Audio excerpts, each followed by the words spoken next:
Hi friends, good morning. చూడండి, ఈరోజు మంచి ఒక టిప్ చెప్తాను. ఒక పోషకం అంటే మన మొక్కలకి మంచి పోషకమైన విలువైన ఒక ఐటెం చెప్తున్నాను. చూడండి, ఇక్కడ మీకు కనిపిస్తున్నాయి కదా, ఎగ్స్ కనిపిస్తున్నాయి, బనానా కనిపిస్తుంది. తర్వాత చూడండి, కుకింగ్ ఆయిల్ వాడిన తర్వాత మిగిలింది. తర్వాత మనకి ఇంగువ కనిపిస్తుంది కదా.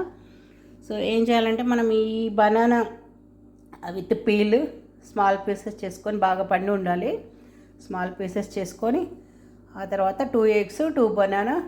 ఓకే, సో ఆయిల్ ఒక 50 to 100 ml ఆయిల్, ఆ తర్వాత 10 to 15 grams ఇంగువ, ఇవన్నీ వేసేసి డైరెక్ట్గా గ్రైండ్ చేసుకున్నాను. ఆయిలే, దీంట్లో వాటర్ ఏం వేయలేదు.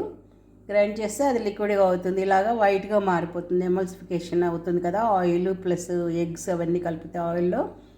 సో ఇలాగ తయారవుతుంది. దీన్ని మనము చక్కగా ఫిల్టర్ చేసుకోవాలి. ఫిల్టర్ చేసేసుకొని ఒక దాంట్లో పోసి ఉంచుకొని, దీన్ని మనము ఒక లీటర్కి ఒక 20 ml 30 ml వరకు వాడచ్చు. ఒక లీటర్కి మిక్స్ చేసుకొని మొక్కలన్నిటికీ స్ప్రే చేసుకోవచ్చు ఫ్రెండ్స్. పైనంతా, కింద ఆకుల పైన, మొదట్లో అన్నిట్లో స్ప్రే చేసుకోవచ్చు. అదే కాకుండా కూడా మనం ఒక 5 లీటర్స్కి ఇది ఒక 100 to 200 ml కలిపేసేసి, 100 ml సరిపోతుంది 5 లీటర్స్కి.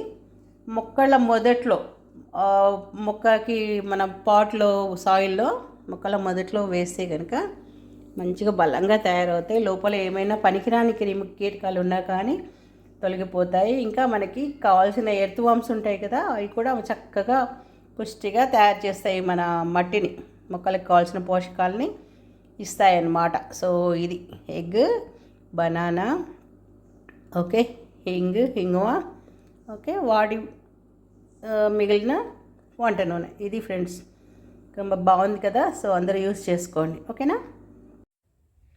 హాయ్ ఫ్రెండ్స్, చూడండి, నేను ఎగ్ ఎమల్సిఫైయర్ స్ప్రే చేస్తున్నాను. ఎగ్ ఎమల్సిఫైయర్ తెలుసు అనుకుంటాను. సో మొక్కలకి పెస్ట్ని కంట్రోల్ చేస్తుంది. మొక్కలపైన ఉన్న పురుగులు, కీటకాలు, ఏమన్నా white mealy bugs, black mealy bugs, వాటిని కంట్రోల్ చేస్తుంది. ఇంకా మట్టిలో కూడా పోసుకోవచ్చు దీన్ని. చూడండి ఫ్రెండ్స్, ఇది అవకాడో మొక్క, ఇది సపోటా మొక్క. చూడండి, చెట్టు చిక్కుడు మధ్యలో, వాటిలో చెట్టు చిక్కుడు. ఇది చూడండి ఫ్రెండ్స్, పనస చెట్టు. అన్నీ వంకాయలు, రకరకాల వంకాయల చెట్లు. జామ చెట్టు, పక్కనే బంతి చెట్లు వచ్చాయి. ఇవి నారు తీసి మళ్ళీ వేరే దాంట్లో వేసుకోవాలి. పెన్నాడ వంకాయ. చూడండి, జామ చెట్టు. ఇది దీంట్లోనే మధ్యలో ఫ్లవర్స్ ప్లాంట్స్. ఇది చూడండి, వినాయకునికి ఇష్టమైన ప్లాంట్. చూడండి, జామకాయలు చూడండి ఎలా వచ్చాయో. ఒక్క చెట్టుకే పిందెలు ఫుల్గా. ఓకే, సో అలాగే చూడండి, ఇక్కడ పండు వచ్చేసింది. నెక్స్ట్ ఒక 2 daysలో తెంచేస్తాను. ఇక్కడ చూడండి, ఒక్కటే చెట్టు ఇది. సో ఇక్కడ 2, ఇక్కడ 2, ఓకే, ఇక్కడ 3 స్మాల్. చిన్నది మొక్క కానీ మన నుంచి పోషకాలని బట్టి అలా వస్తాయన్నమాట.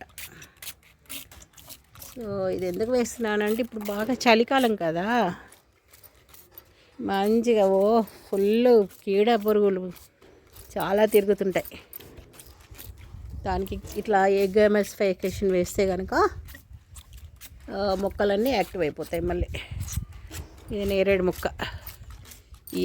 ఇయర్ కాస్తుందని ఎక్స్పెక్ట్ చేస్తున్నాం, మరి చూడాలి. మధ్యలో ఇలాగా పొద్దు తిరుగుడు ఫ్లవర్స్, కాస్మాస్.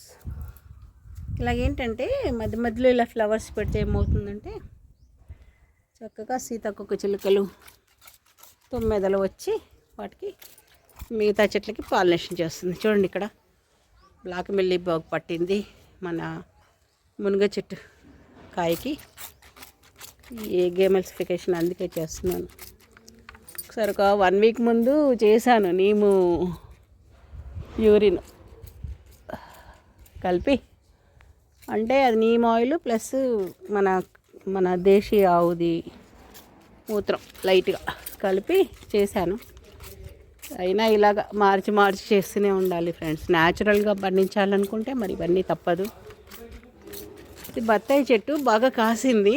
లాస్ట్ ఒక 2 months బ్యాక్ అన్నీ తెంచేసాము. పళ్ళు బాగానే వచ్చాయి. అయితే ఇప్పుడు చలికాలం మొదలైంది కదా, వీటికి ఫ్లవర్స్ రావాలి. కానీ చూడండి మాకు ముడత ఇవన్నీ వచ్చేసాయి. ఇది కేర్లెస్ చేశానులేండి, ఎందుకంటే ఇవన్నీ పెట్టేశాను కదా ఇంట్లో. ఇవన్నీ తీసేయాలి ఇప్పుడు. ఇంకా ఇది ఉంచొచ్చు. ఇది వామ ప్లాంట్, దీనివల్ల కూడా పెస్ట్ తక్కువగా వస్తుంది. ఈ షో ప్లాంట్స్ ఇది మాత్రం తీసేయాలి. ఇవి కూడా ఈ పొద్దుతిరుగుడు కూడా దీంట్లోనే పెట్టాను కదా, ఇవన్నీ తీసేస్తాను. చూడండి ఫ్రెండ్స్, ఇలాగా స్ప్రేస్ 15 daysకి ఒకసారి, మంత్లీ వన్స్ అని అట్లీస్ట్ మార్చి వేస్తూ ఉంటే మనకి పెస్ట్ అనేది తగ్గుతుంది ఫ్రెండ్స్. ఉన్నది పోతుంది, రాకుండా ఉంటుంది అన్నమాట. అది ఓకేనా ఫ్రెండ్స్. మొక్కల్ని పెంచండి, ఓకే. ఆరోగ్యంగా ఉండండి, మొక్కల్లో తిరుగుతూ ఆహ్లాదంగా ఉండండి, ఎంజాయ్ చేయండి. ఓకేనా. Thank you.